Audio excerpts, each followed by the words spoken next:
안녕하세요. 새롭게 하소서 주영훈입니다. 안녕하세요. 연희엘입니다. 안녕하세요. 이정수입니다. 예수님께서 마음이 가난한 자는 복이 있나니 천국이 그들의 것이다 라고 말씀하셨죠. 오늘 모실 분이 정확하게 그런 삶을 살아오셨다고 합니다. 네, 이분은 너무 가난해서 열등감에 빠져 있었고요. 아. 또 삶과 죽음에 대한 고민으로 내일에 대한 소망조차 없었다고 합니다. 하지만 우리 인생에 늘 기다리고 계신 역전의 하나님을 만나시면서 정말 우리 기쁨으로 교인을 섬기고 계신 분입니다. 전주 팔복교회 조광훈 목사님 모시겠습니다. 어서 오세요. 안녕하세요. 네, 반갑습니다. 어찌나 인자하신 표정으로 들어오시는지. 감사합니다. 어릴 적 저희 교장 선생님 같은 아, 느낌이 드신 것 같아요. 목사님 반갑습니다. 예, 반갑습니다. 저희가 오프닝에도 소개해 올렸지만 목사님 인생에 있어서 이 가난이라는 단어를 빼놓고는 이야기할 수 없다라고 인터뷰를 해주셨어요. 어떤 어린 시절을 보내셨나요? 예, 저는 그 고향이 전북 순창인데 네. 전기도 들어오지 않는 완전 두메 산골이었던 것 같아요. 네. 그런데 이제 저희 부모님과 6남매가 살고 있었는데 예. 아마 부모님이 그곳에 더 이상 있어서는 이제 미래가 없다라고 생각을 하셨던 것 같아요. 그래서 6남매가 부모님이랑 보침 하나씩 들고 무작정 상경을 했어요.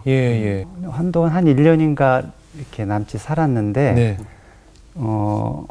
그 판잣집이 철거를 당하게 됐어요. 아이고. 네네. 아마 거기 무슨 도시 개발이 되는지 큰 건물이 들어서는지 정확하게는 잘 모르겠는데 그래서 철거를 당해가지고 어느 산동네로 이제 무작정 가게 됐죠. 거기서 이제 텐트를 치고 부모님하고 같이 사는데 그때 이제 겨울이 됐던 것 같아요. 그 텐트를 치는 상황 속에서. 근데 텐트 안에서 이제 쌀가마니라고 하나요? 막 그런 것들, 거적대기 같은 거 이렇게 깔고 부모님은 주무셨는데 저와 동생들은 너무 어려서 거기서 이제 잘 수가 없어서 주변에 있는 남의 집에서 이렇게 밤에만 가서 쪽잠 자고 이렇게 나왔던 기억이 나요. 그때 왜 우리는 집이 없고 남의 집에서 늘 전전긍긍하고 막 그런 것에 대한 좀 이렇게 불안감도 있고 두려운 마음도 있고 어렸을 때 좀 그랬었던 것 같아요. 그러다가 이제 무허가로 집을 이제 스레트 블록으로 이렇게 졌는데 뭐 크게 진 게 아니라 그냥 방 하나하고 부엌 하나 그렇게 있는 집이어서 문을 열면 그냥 곧바로 바뀐 대문이 있는 것도 아니고 그래서 겨울이 되면 굉장히 추웠던 기억이 나요. 굉장히 추워가지고 그 집에서 이렇게 방에 있어도 손이 곱는다고 하죠. 이렇게 너무 추워가지고 펴지지가 않는 그 곱는 상태가 좀 많이 있었고 그러다가 어떤 겨울에는 제가 손이 동상이 걸렸어요. 그래서 손이 막 이렇게 붓고 그래서 여기에도 약간 그때 그 자국이 있는데 동상 걸렸던 자국 막 그런 좀 그 생활이었어요. 어렸을 때. 그러니까 한마디로 말하면 그때 삶은 좀 내일에 대한 어떤 소망이나 기대가 없이 그냥 그렇게 늘 좀 가난하게 없게 그렇게 살았던 것 같아요. 그러니까 늘 어둡고 희망이 없고 밝을 수가 없는 환경 속에서 자라오셨네요. 그랬던 것 같아요. 자녀가 6명이라고 하셨잖아요. 그리고 또 집안 환경도 어려우셨고 또 남편까지 잃으신 어머니의 마음이 너무 힘드셨을 것 같은데 그것을 바라보시는 그 목사님의 마음이 어떠셨을지 참 궁금해요. 어머니 혼자서 이런저런 막 장사하면서 생계를 꾸려 나가는 모습을 어려서부터 봤죠. 그래서 전적으로 희생만 하는 고생만 하는 어머니 볼 때 미안한 마음, 안타까운 마음, 고마운 마음이 참 많이 있었는데 근데 또 한편으로는 마음속에 이렇게 좀 이렇게 불만 섞인 마음들이 있었어요. 그게 뭐냐면 어머님이 이제 좀 뭐랄까 어머니의 따뜻함, 좀 자상함 그런 것에 대한 어린이니까 기대하는 마음이 있었는데 어머님과 생존 경쟁을 하느라고 장사를 하면서 살아갈 그런 것에 온통 마음을 쓰다 보니까 어머님이 강해지지 않으면 안 되고 좀 대나무처럼 좀 강해지고 그리고 이제 혼자 장사를 하다 보니까 어떨 때는 장사 물건을 떼기도 하고 네. 막 이렇게 어려운 일들을 막 많이 당하기도 하는데 네. 그런 이야기들을 집에 와서 이제 하소연하듯이 하시기도 하고 어떨 때는 남편에게 탄식하는 것처럼 근데 남편도 없잖아요. 아무도 없으니까 막 탄식조, 원망조 이런 것들을 이제 풀어놓을 때 이상하게 제 마음속에 그게 싫더라고요. 남을 욕하고 한탄하는 게 왜 그런데 한두 번이 아니고 할 때마다 어쨌든 어머니는 풀 데가 없으니까 네. 그렇지. 집에 와서 이제 그렇게 하는데 그게 한쪽으로는 고맙고 미안하고 그러면서 한쪽으로는 안 했으면 좋겠는데 그렇죠. 이제 이런 이중적인 마음이 이제 있었거든요. 네. 근데 이제 어느 날 제가 학교를 갔다가 오는데 저 멀리서 누군가가 이렇게 큰 대야를 머리에 이고 예. 걸어가는데 어머니였어요. 예. 근데 이제 어떻게 해서 저렇게 저걸 이고 가나 봤더니 그때 그 버스 정거장이 한 2정거장 정도 되는데 그거를 걸으려면 아마 거의 한 2시간 정도 됐었나 봐요. 근데 그거를 2정거장을 돈 그때 10원인가 그 버스비를 아끼느라고 예. 걸어서 온 거예요. 근데 그 모습을 제가 보고 제 가슴속에 이렇게 다짐이 됐어요. 내가 어머니를 기쁘게 해드려야겠다. 어머니의 힘이 돼야겠다. 그러려면 내가 공부를 잘해야겠다. 공부를 열심히 해야겠다. 그래서 어머니에게 정말 기쁨이 돼야겠다. 그런 마음이 어렸을 때 가슴속에 이렇게 박혔어요. 네, 그래서 그 공부를 어쨌든 잘하려고 네. 막 애를 썼고 그래서 학교에서 뭐 반장도 하고 전교 회장도 하고 뭐 전교 1등도 하고 또 뭐 이렇게 그림 그리기 대회 나가서 막 상도 받고 네. 글짓기 뭐 대회 나가서 막 시에서 이렇게 대상도 받고 막 그랬어요. 네. 그게 이제 어머니에게 기쁨을 되기 위해서 예. 내가 이렇게 상을 받고 공부한 엄마가 얼마나 기쁠까. 그렇죠. 그러니까 그 마음이 더 애틋했기 때문에 공부도 열심히 하셨을 텐데 학창 시절은 어떤 학생이었을까요? 학창 시절에 제 모습은 조금 좀 이렇게 어둡고 네.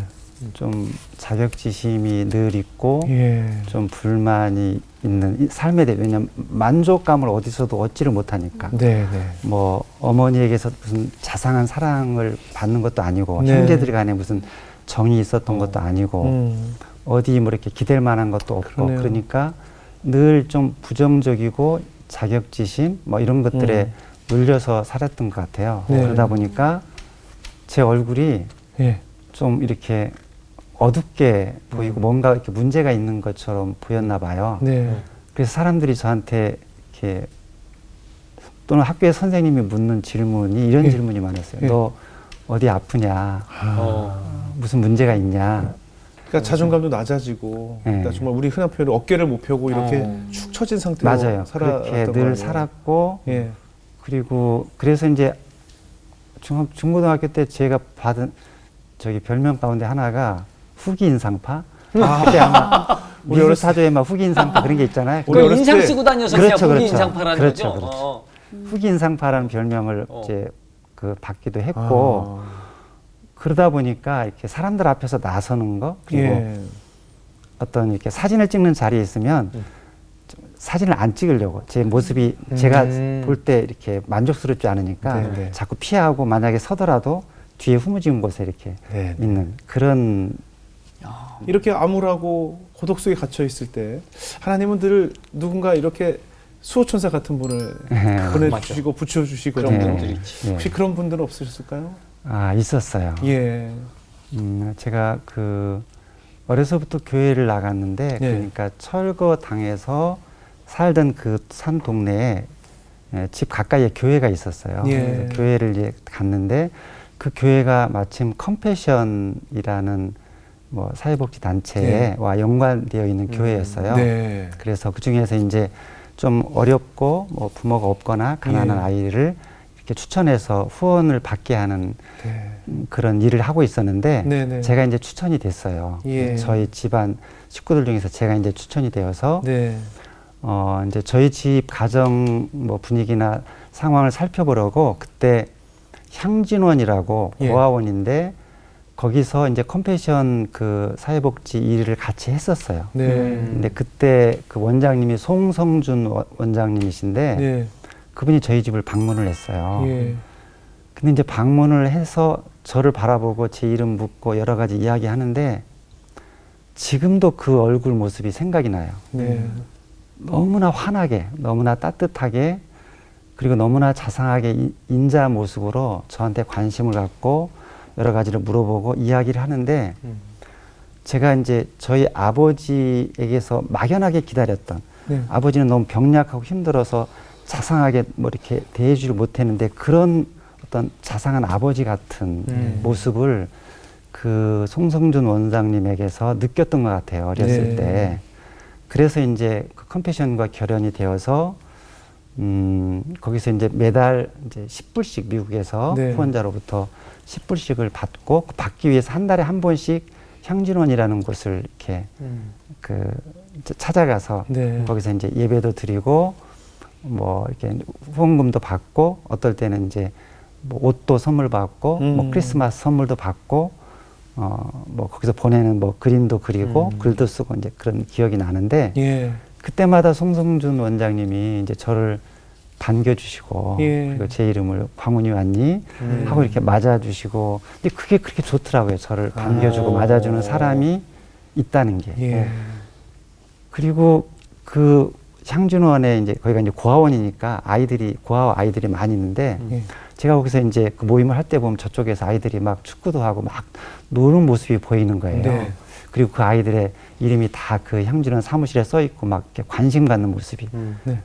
근데 그게 그렇게 부럽더라고요. 그래서 이렇게 그러니까 그런 관심과 사랑을 받고 서로 막 이렇게 뛰놀고 막 정이 있고 이런 모습이 예.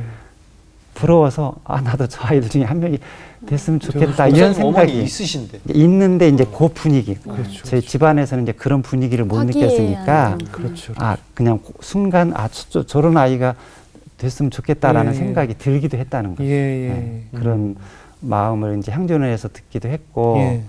그래서 그 송성준 원장님 생각하면 지금도 참 따뜻한 자상한 그런 아버지의 모습이 생각이 나고 네. 그리고 또 한 분 이제 저에게 후원해 주신 분 네, 미국의 후원자. 후원자 예. 린다 프루에라는 분인데 예. 그분이 아마 그때는 이제 독신 여성으로 살고 있었던 때라고 그러더라고요. 예. 이제 저한테 편지를 보내주시고 그 다음에 그 사진도 보내주셨는데 예. 그거를 제가 40년, 50년 가까이 되는데도 계속 가지고 있었어요. 지금도 가지고 있고요. 네. 저한테 너무나 큰 뭐라 은인이죠. 그럴까 그 희망이었고 기대였고 네. 누군가 나를 알고 있고 나에게 관심을 갖고 있고 나를 위해서 기도하고 있다는 사람이 있다는 게 저한테 그렇게 위로가 되더라고요. 힘이 되고 용기가 생기고 그래서 어렴풋하게 그때 저도 마음속에 다짐을 했던 것 같아요. 나도 이 송성준 원장님과 같은 사람 그리고 린다 프리에 같은 사람이 되었으면 좋겠다 나중에 네, 내가 좀 커서 누군가에게 좀 이렇게 꿈이 되고 빛이 되는 사람이 되었으면 좋겠다 그런 마음을 가졌던 거예요.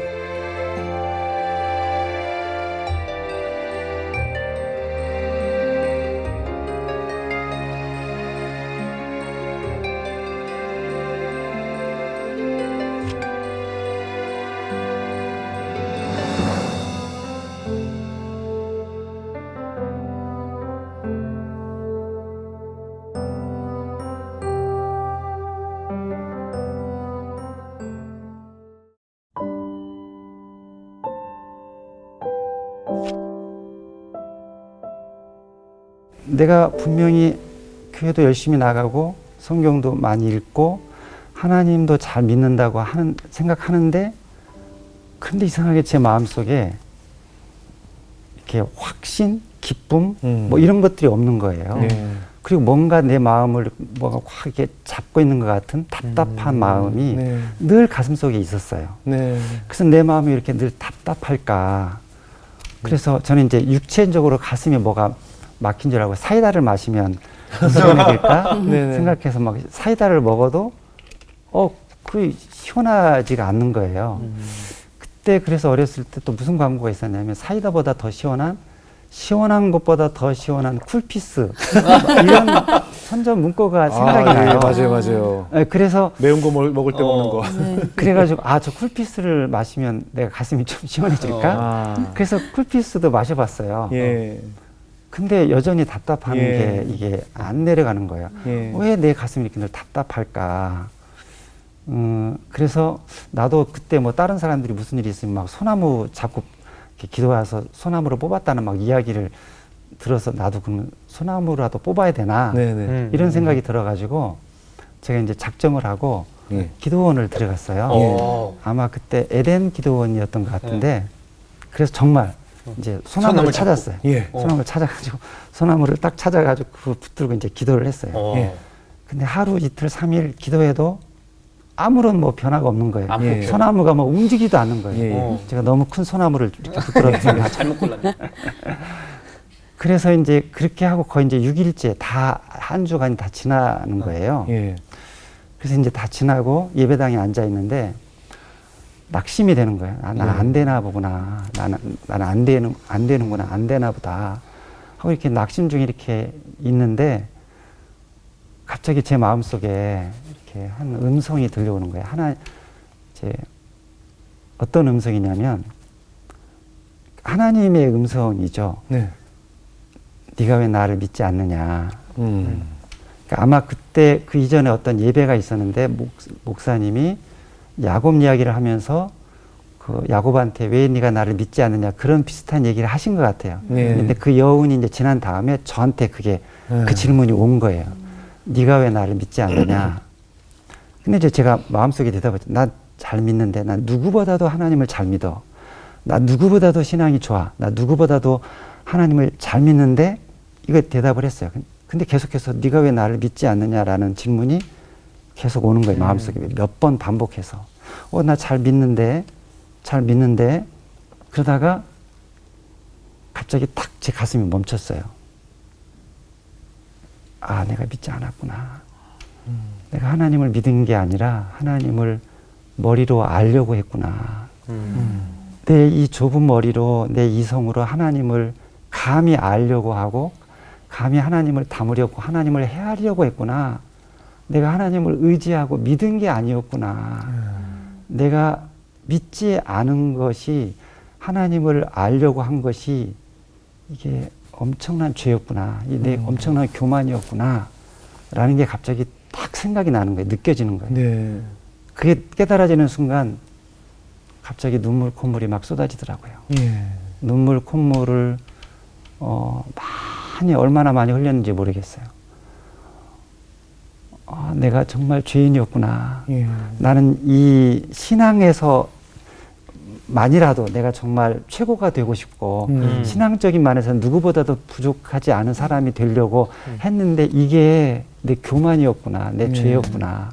내가 하나님을 믿지 않고 머리로 알려고 했구나. 그렇게 깨달아지면서 정말 많이 이렇게 회개하고 눈물 흘리고 콧물을 다 흘렸는데 네.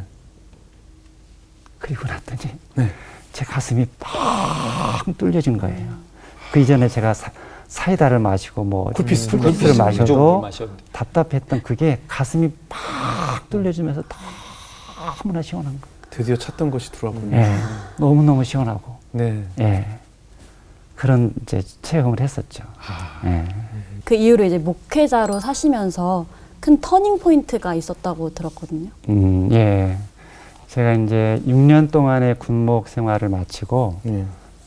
서울 강남에 있는 이제 사랑의 교회에 예. 가서 거기서 부목사 생활을 한 7년 정도 했어요. 네네.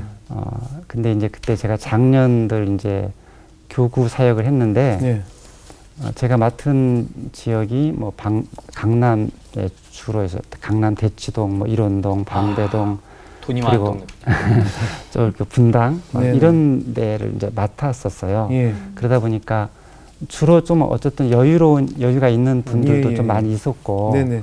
또 그분들로부터 제가 이제 또 사랑도 많이 받고 네. 또 그랬죠. 그리고 어떤 일이 있으면 어떤 모임이 있으면 이제 어쨌든 뭐 좋은 데서 이렇게 대접도 많이 해주시고 네. 맛있는 음식도 많이 먹고 좀 그랬던 것 같아요. 네네. 근데 이제 어느 날 제가 생각을 하는데 제가 이렇게 이제 좋은 음식, 맛있는 음식도 자주 먹고 이렇게 하다 보니까 제 입이 그런 맛있는 고급 음식에 길들여져 가고 있는 거예요. 그게 느껴지는 거예요. 예, 예. 그리고 일반적인 그냥 밥에다가 된장찌개 먹는 것은 그냥 당연한 거로 여기고 만약에 그냥 맨밥 먹는다 그러면 불평이 나올 것 같은 그런 마음이 있는 거예요. 그래서 이거 굉장히 이렇게 머리가 쭈뼛 설 정도로 위험하다. 내가 이렇게 되면 안 되는데. 왜요? 목사님 맨밥 안 먹잖아요. 다 요즘 맨밥 먹는 사람이 있어요. 그러니까 이제 그런 느낌이 이상하게 들었어요. 네네. 이제 왜 내가 들었을까 생각을 해보니까 제 마음속에 가지고 있었던 영상이 하나 있었는데 어떤 영상이냐면 제가 오래전에 어떤 영상을 봤는데 섬에서 사는 어떤 선생님이 이제 섬에서 육지로 나와가지고 어떤 가게에서 짜장면을 먹는데 짜장면을 먹으면서 눈물을 흘리더라고요. 그래서 왜 흘리냐고 이제 물었더니 지금 섬에 있는 아이들은 짜장면도 못 먹는데 내가 혼자서 이 짜장면 먹어도 되나 이런 말을 하는데 그게 가슴에 딱 박히더라고요. 그 마음이, 그 선생님의 마음이 내 마음속에 아마 있었던 것 같아요. 그래서 저도 이제 그 영상이 생각나면서 그래 나도 사실은 내가 맨밥만 먹어도 감사해야 되는데 내 입이 그런 건 당연하게 여기고 고급 음식에 길들여져가는 모습을 보면서 이래서는 안 되지. 내가 이런 마음을 회복해야겠다. 그 짜장면 앞에 그 눈물 흘렸던 선생님의 마음 그리고 맨밥만 먹어도 감사한 마음을 내가 회복해야겠다. 이런 마음을 이제 가지고 있었어요. 근데 그런 기회가 어느 날 찾아왔어요. 무슨 기회입니까? 어떤 기회냐면 제가 밖에서 이제 어떤 분하고 저녁 약속이 있었는데 갑자기 캔슬이 됐어요. 그래서 이제 캔슬이 됐으니까 이제 집에 가서 이제 저녁 먹어야겠다 하고 집에 전화를 했는데 이제 집에서는 제 아내와 이제 아이들이 제가 밖에서 약속이 있으니까 그날따라 반찬까지도 다 먹고 그리고 이제 아이들 데리고 어디 나가고 있다는 거예요. 집에 가면 맨밥밖에 없다. 이런 말을 한 거예요. 근데 그 맨밥이라는 말이 제 귀에 딱 들어온 거예요. 그래서 알았다. 알아서 내가 먹을게 하고 잘 갔다 오라고 집에 갔어요. 집에 갔더니 정말 맨밥만 있는 거예요. 김도 없던가요? 아마 찾으면 있겠지만 어쨌든 당장 이제 밥만 있어가지고 맨밥을 딱 갖다 놓고 이제 물 하나 떠놓고 제가 이제 밥을 먹기 시작했어요. 이제 숟가락으로 밥을 떠서 이제 입에 넣고 맨밥을 이렇게 씹는데 한 번, 두 번 이렇게 세 번 씹는데 입 안에 그 밥의 고유한 단맛 있잖아요. 그게 쫙 되게 터지는 거예요. 달잖아요. 밥만의 그 고유한 단맛이 쫙 퍼지면서 갑자기 제 눈에서 눈물이 쏟아졌어요. 감사하다. 내가 이 마음 이거 회복하고 싶었는데 맨밥만 먹어도 이렇게 감사하구나. 맨밥만 먹어도 이렇게 좋구나. 밥이 이렇게 맛있구나. 그래서 내가 이 맨밥의 밥맛을 잊어버리지 말아야겠다. 내가 이 마음을 잊지 말아야겠다. 이 마음을 가지고 살아야겠다. 그때 다짐을 했어요. 가슴속에 다짐을 하면서 그래서 이제 그 이후로 어떤 신방의 기회가 있으면 내가 음식이나 뭐 대접 이런 데 정말 마음을 두지 않고 그 성도의 마음을 이제 만지고 마음을 신방하는 데 마음을 이렇게 초점을 맞춰야겠다 해서 이제 맹물만 달라고 그 음식 차리지 말라고 정말 그 음식에 신경 쓰지 않고 그냥 맹물만 달라고 그렇게 한 이유는 어쨌든 성도들 마음을 제가 진정으로 만나고 하기 위해서 그렇게 했던 생각이 나요. 그때 그러니까 나 자신이 처음 목회를 시작하려고 결심했을 때의 방향과는 다른 방향으로 가고 있는 나 자신을 발견하신 거네요.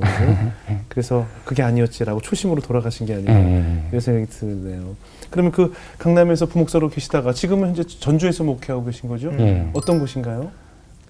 저희 교회가 있는 동네가 팔복동이라는 동네인데 전주에서도 조금 이렇게 외곽 후미진 곳이고 좀 공장들이 많이 있는 공장지대 그런 동네이기도 하고 그리고 다른 동네는 좀 더 막 개발도 되고 발전도 되고 아파트도 막 들어서 그러는데 여기는 이제 개발도 잘 안 되고 그리고 이제 사는 사람들이 주로 좀 이제 가난한 사람들이 많이 사는 것 같고 그러다 보니까 이제 장애인들도 좀 많고 어려운 사람들이 좀 주로 많이 있는 것 같아요. 예. 이제 그런 교회, 저희 교회가 있다 보니까 물론 외부에서 다른 동네에서 사시는 분들도 많이 교회 나오지만 교회가 이제 그런 동네에 있다 보니까 그 동네에서 오시는 분들 중에 좀 가난하고 어렵고 힘든 사람들도 좀 많이 나오는 예, 그런 곳이고 그런 교회. 네. 예. 하나님께서 그곳으로 목사님을 부르신 특별한 이유 한번 생각해 보셨어요? 처음에는 잘 몰랐죠. 네네. 예, 왜 이곳으로 나를 하나님께서 보내셨을까. 근데 이제 목회를 하고 특별히 이제 성도들 가운데 이제 팔복동 지역, 네. 그 가난한 사람들이 좀 있는 지역을 주로 이렇게 신방을 하고 그런 분들을 만나면서 제 과거에 지금까지 제가 살아왔던 모든 인생들이 다 해석이 됐어요. 내가 왜 그때 나는 왜 이렇게 가난한 집에서 내일이 없는 삶을 살았지? 나는 이렇게 허약했지?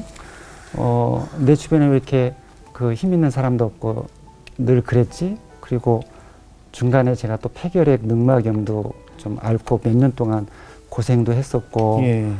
또 나중에 이제 어머니가 그 작은 그 집 하나, 작은 집 하나도 뭐 이렇게 보증을 잘못 써서 이렇게 뭐 거기가 부도가 나가지고 집이 나앉게 되는 것 어떤 그런 상황도 경험을 하고 어쨌든 내일이 없는 생활 속 뭐 천막에서 집도 없이 살았던 이런 것들이 그때는 왜 나는 이럴까? 왜 나에게는 이런 삶일까? 왜 나는 아버지도 그렇고 막 그런 또 부정적이고 이해가 할 수 없는 이런 것들이 팔복교회에 와가지고 그 이제 특별히 어려운 분들 이렇게 만나고 신방하면서 해석이 다 된 거예요. 아, 내가 그때 그런 고생을 안 했고 그런 내일이 없는 소망 없는 삶을 살지 않았고 천막에서 살지 않았고 그런 병 때문에 기침 아침마다 콜록콜록 하면서 막 그런 생활을 하지 않았다면 지금 여기 있는 이분들의 삶을 내가 어떻게 이해를 할까? 어떻게 공감을 할까?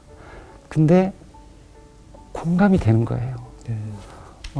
이분들의 삶이, 이분들의 마음이 얼마나 힘든지, 얼마나 어려운지, 얼마나 아픈지가 가슴속으로 정말 느껴지는 거예요. 네. 그래서 그때 그게 정말 필수였구나. 내가 그런 삶을 살았어야 되는구나. 하나님의 디자인이었구나. 그때는 때로는 원망도 하고 불평도 막 그러는데 나의 삶에 이렇게 필수였구나.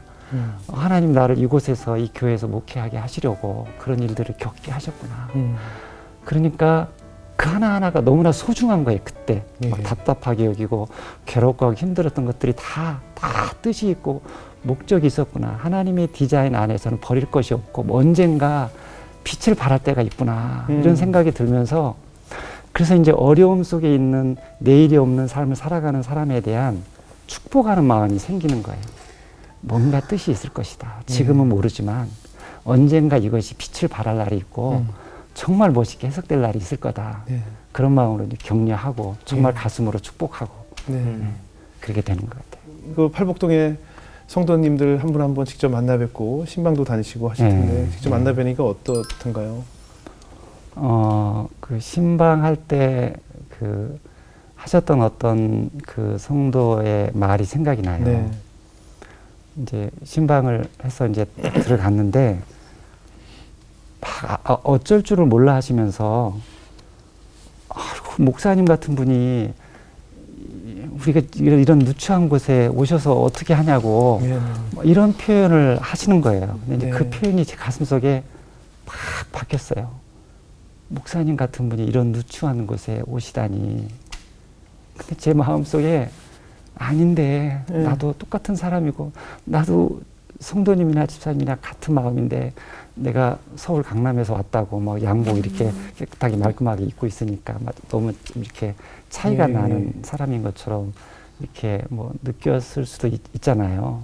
근데 그게 아니라고 사실은 나도 그런 속에 있었고 저도 그런 어려움 속에 있다고 그런 이제 마음들을 조금씩 이렇게 보이고 함께 나눌 때 그래도 그게 위로가 됐던 것 같아요. 너무 멀게만 느껴지고 다른 분인 줄 알았는데 사실은 같은 상황 속에서 있었다는 것이 네. 그래도 그분들에게 좀 위로가 되고 네.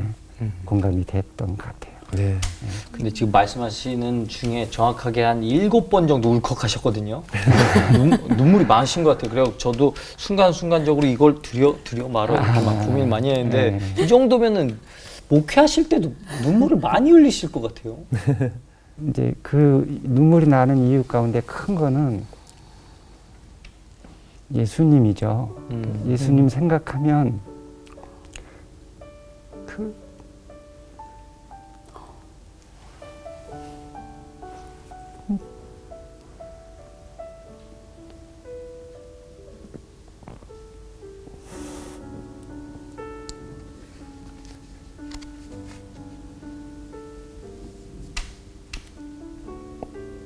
예수님을 떠올리기만 하셔도 네. 눈물이 나시나 봐요. 그 존귀하신 분이 사람이 되시고 그 가난한 자가 되시고 십자가에서 그 십자가의 길을 걸어가시는 그게 제가 전주 팔복교회 와서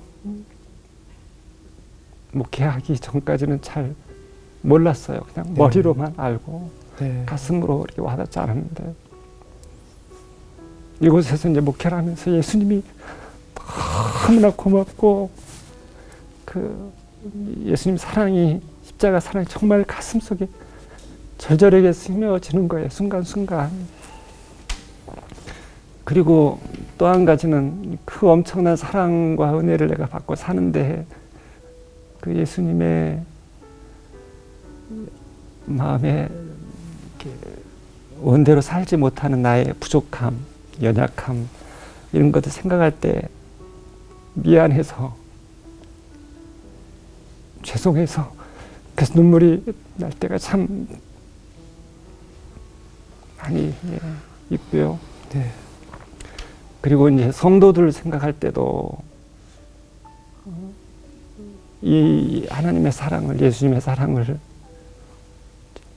모를 때 있는데 하나님의 사랑이 큰 사랑이 있는데 그 사랑을 모르고 사는 분들 생각하면 좀 답답해서 안타까움에 눈물이 나올 때도 좀 있고요. 네. 그리고 또 상대적으로 기쁨의 눈물도 있어요. 네. 언젠가 한번 제가 예배 드릴 때 정말 가슴속에 기쁨에 찬 감격의 눈물이 나온 때가 있었는데 지금 과거에는 코로나 생기기 전에는 자유롭게 이렇게 예배 드리고 막 그랬잖아요. 지금은 자유롭게 못하지만 오찬양 예배 때 이제 찬양을 하는데 함께 막 이제 기뻐서 감사해서 박수도 치고 손을 흔들고 찬양하는데 그때 제 마음속에 아쉬운 마음이 있는 거예요. 네. 어떤 마음이냐면 세상 사람들은 나이트 클럽이나 이런 데 가서도 막 취해서 그렇게 춤을 추는데 우리에게는 그거는 어떤 면에서 인간적인 뭐 그런 쾌락적인 기쁨인데 우리에게는 영적인 너무나 기쁜 감격이 있는데 왜 그것을 우리는 표현하지 못할까? 우리도 하나님 앞에서 그거 표현하면 기뻐하지 않을까? 하나님께서 우리 예배 시간에 한번 그거를 표현했으면 좋겠다. 그래서 여러분 마음속에 정말 하나님에 대한 기쁨, 감사, 고마움이 있으면 우리 그 막 예배당 앞에 나와서도 같이 막 이렇게 손 흔들고 같이 춤추며 찬양했으면 좋겠다. 이제 그런 얘기를 제가 했는데 그때 부른 그 찬양곡이 세상에는 눈물뿐이고 였던 것 같아요. 그때 이제 나와서도 이렇게 춤추면서 찬양하자 그러니까 장애인 몇 분이 다리를 쫄득쫄득 거리면서 우리 교인 중에 나와서 춤을 추는 거예요. 그리고 한 분 또 그때 집사님은 이제 남편을 여의고 슬픔이 있는 분인데 나와서 그렇게 밝게 환하게 정말 춤을 추는 거예요. 근데 이제 너무 그 모습이 제 눈에 아름답게 보이더라고요. 저게 진짜 춤이지. 저게 진짜 행복이지. 돈이 많은 게 성공한 게 진짜 행복이 아니라 주님 안에서 저게 진짜 기쁨이 행복이지. 그런 마음이 팍 드는 거예요. 가슴속에. 그래 이게 천국이지. 그리고 그러면서 이제 하박국 말씀이 또 그때 생각이 났죠. 하박국 3장 17절, 17절 18절 말씀. 비록 무화과 나무 잎이 마르고 포도 열매가 그치고 논밭에 수출이 없고 우리의 양 소가 없을지라도 난 여호와로 인하여 기뻐하리로다. 감사하리로다. 그런 기쁨, 감사가 느껴지는 거예요. 그분들 모습 속에서. 그래서 제 마음속에 그런 기쁨의 눈물, 그러니까 막 아픔의 눈물도 있지만 기쁨의 눈물을 예배 시간에 일단 좀 많이 흘리고 했던 그게 생각이 또 나네요. 목사님이 예전에 그 가난했을 때 받았던 어떻게 보면 그 도움의 손길, 그 사랑을 이제 전하고 계시잖아요. 어떠세요? 그때의 그 받은 사랑이 그대로 이렇게 많은 분들에게 좀 전해지고 있나요? 이제 컴패션 우리나라가 수혜국에서 후원국으로 네네. 이제 바뀌어졌다는 이제 소리를 듣고 네네. 그래서 이제 저도 이제 후원자가 되어서 네. 지금 몇 명을 이제 후원을 하고 있어요. 네. 그 후원하는 중에 이제 저희 교회에서 이제 같이 후원하는 그 분들이 네. 그 후원자들을 이제 만나고 격려하기 위해서 몇 년 전에 필리핀 지역으로 네, 이렇게 네. 비전 방문을 한 적이 있었어요. 비전 트립 겸 예, 예. 방문을 했는데 그때 이제 그 후원 받는 아이들이 같이 이제 나왔죠. 그래서 그 아이들을 만나서 후원자들이 서로 막 안아주고 네. 같이 막 이야기하는 그런 현장이 이제 있었는데 예. 저도 이제 제가 후원하는 아이 3명 중에서 2명이 나왔더라고요. 1명은 이제 좀 더 멀어서 못 나오고 네. 그래서 그 아이들을 정말 만나서 뜨겁게 안아주고 이제 기뻐하고 이제 그러다가 그곳에 이제 오지 못한 성도들이 이제 후원을 하는데 네네. 후원하는 아이들은 와 있는데 후원자는 그곳에 방문하지 못한 예. 이곳에 있는 사람들 있잖아요. 예, 예, 그래서 예. 그런 사람들하고 서로 이제 화상 통화라도 해주고 싶은 마음이 들어서 네. 그래서 이제 그 일을 제가 했어요. 예. 아이를 이제 만나다가 잠깐 이렇게 있으라고 하고 이 일을 이제 하고 있었죠. 막 연결하는 일을. 그랬더니 누군가가 중간에 제 바지가랑이를 이렇게 막 자꾸 늘어뜨리는 거예요. 그래서 누군가 봤더니 2 아이 중에 에드마라는 아이가 네. 제 바지를 자꾸 저를 보는 거예요. 이렇게. 그게 뭐냐면 나 여기 있어요. 그러니까 네. 나랑 같이 시간을 보내주고 나를 좀 알아줬으면 좋겠다. 왜냐면 다른 사람들은 후원자들이랑 다 이렇게 있는데 자기는 그렇지 않으니까 예. 바지가랑이를 잡고 있는 거예요. 예. 그래서 제가 그래 알아 잠깐만 내가 이 일하고 가서 너 볼게 하고 이제 보냈어요. 예. 잠시 후에 또 잡힌 이 아이가 또 잡힌 거예요. 바지가랑이를 잡고 나 여기 있다는 거죠. 예. 나를 이제 알아달라고. 제 가슴이 탁 먹먹해지더라고요. 아, 하나님의 마음이 그랬었구나. 하나님이 다 아셨겠구나. 내가 어렸을 때 왜 나는 이렇게 가난하고 나는 왜 사람이 없지? 하나님은 도대체 어디 계신 거야? 하고 그렇게 할 때 하나님 다 보고 계셨구나. 하나님이 다 알고 계셨구나. 그 하나님의 마음이 가슴속에 느껴지더라고요. 아, 모르는 게 아니었구나. 아, 하나님의 섭리였구나.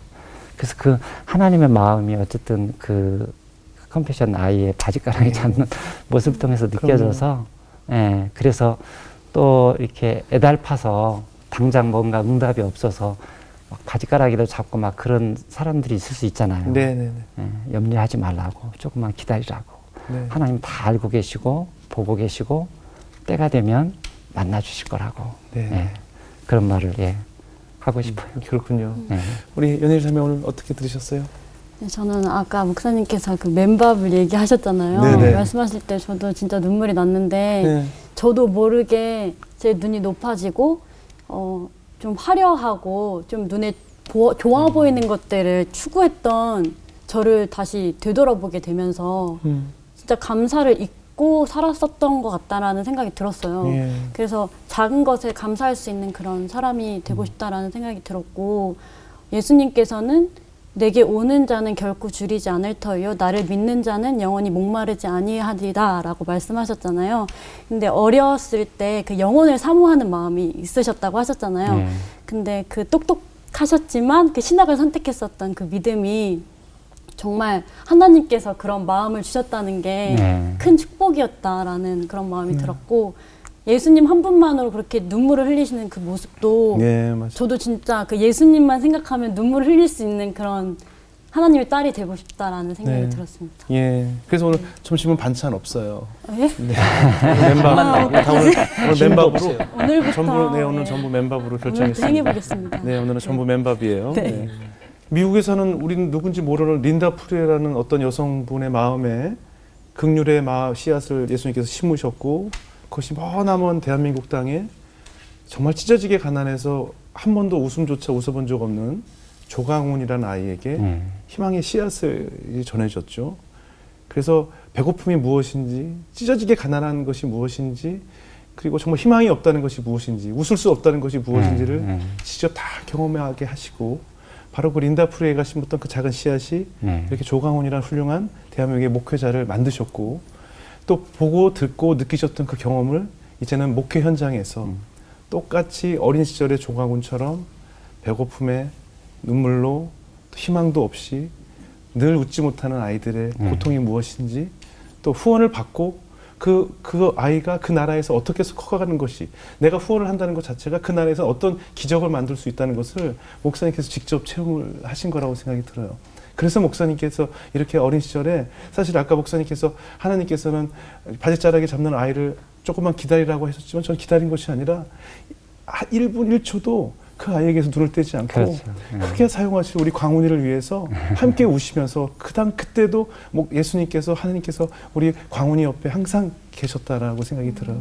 그래서 이렇게 지금의 목회자를 만들기 위해서 남들이었으면 분명히 더한 부를 선택해야 될 그 기로에서도 하나님을 붙잡게 하셨고 그 세상의 음료수로도 채울 수 없었던 갈증을 성령의 힘으로 채우셔서 이렇게 훌륭한 목사님을 만드신 것이 아닌가 하는 생각이 들었습니다. 그래서 또 이제 팔복동이라는 동네로 하나님께서 또 초빙을 하셨고 지금의 교인들이 저는 목사님들이 어느 교회 부임을 했다고 하는데 저는 그것이 반대로 하나님께서 그 성도님들을 우리 목사님께 맡긴 거라고 생각이 들어요. 어린 시절의 그 경험을 통해서 그들과 함께 울어주고 그들에게 희망을 주고 그들에게 후원이 무엇인지를 직접 깨닫게 해주시는 중요한 메신저가 되시리라 믿습니다. 앞으로 목사님 요청대로 저희도 팔복교회에서 열심히 기도하겠고요. 항상 기도를 중보하도록 하겠습니다. 목사님 앞으로 사역 열심히 해주세요. 예, 고맙습니다. 네, 오늘 귀한 간증 나누셔서 고맙습니다. 예, 고맙습니다. 감사합니다.